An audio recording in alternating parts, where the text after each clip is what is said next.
Hello, my name is Maria Ayala, and I am a PhD candidate in anthropology at the University of Canterbury.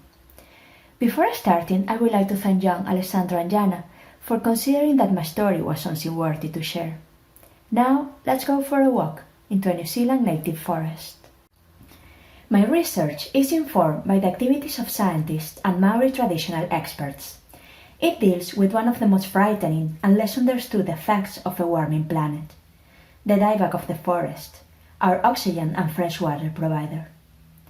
The dieback is a consequence of the rapid expansion of pathogenic microorganisms who are now able to colonize new landscapes fueled by changes in temperature and humidity.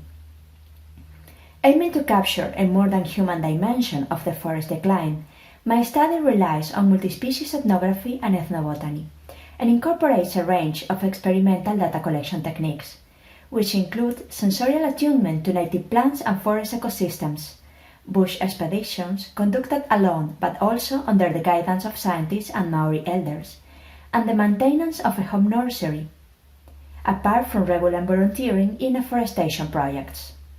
The time spent outside the boundaries of our human ideas and buildings has supposed to me in many senses an unlearning process, one that has confronted my academic training with different ways of thinking, but most importantly with different ways of inhabiting this world, different ways of noticing and interacting with others, and a profound admiration for life in all its forms. I will not be able to summarize those learnings in 5 minutes, nor I will say anything that you haven't heard before. After all, as my Maori mentor said, every new discovery is nothing but a new download from the original source. So please consider this presentation a kind reminder of some of the things that anyone interested in environmental anthropology must keep in mind. My ideas are inspired by a whakatauki, that is, a Maori proverb, kamua kamuri, a sentence that has been almost magically translated into English as walking backwards into the future. The first time I hear about Pacifica and Māori people facing the past and moving backwards into the future, I was an undergraduate student attending a linguistic anthropology class at the University of Barcelona. It was presented as one of the items in a cabinet of curiosities on how human diversity uses the body to make sense of time and space. The expression was clearly used as raw data in a time when anthropology, mimicking biological sciences, dissect, classify, and label pieces of information. Mua means in front, ahead. It can also mean the past, a time before. Muri means behind, at the back of, but it also indicates the future, the time after, the sequel. Ka, if you are wondering about it, is a particle that brings things into existence without setting any verbal time. Almost 10 years later, witnessing an environmental change that threatens to reset life on Earth, I did come to understand its full significance. In the Maori world, the past is on the horizon. We can see it. We know it. The future remains uncertain. We must sharpen our senses and proceed with caution. As an ever-increasing number of scientific studies alert that we are entering uncharted territory in our speed race toward a climate and ecological collapse, a change of perspective appears as the most powerful tool, not only to deal with the anxiety of an uncertain future, but most importantly to restore our broken connection with the living planet.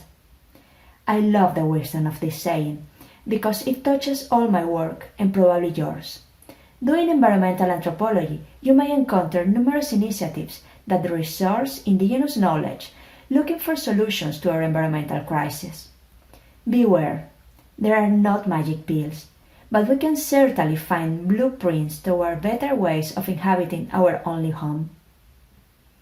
The restoration of the land, the sea, the forest, but also of our societies, is always a collaborative project in which there are much more at play than human intentions and technologies. Because of that, we better take seriously all our research participants, no matter if they are scientists, indigenous elders, microscopic serial killers, soils, or giant ancient trees.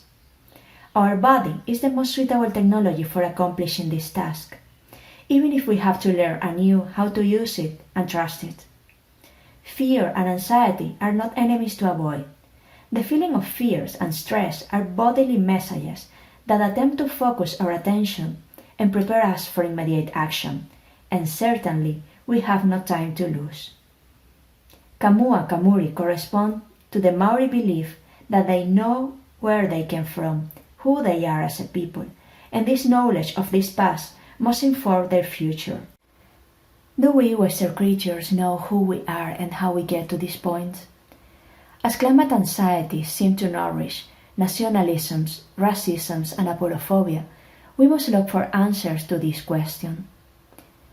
Those answers must inform our teaching and research activities, all our attempts to reverse the collapse of the biosphere, and our ways of inhabiting this, our precious world.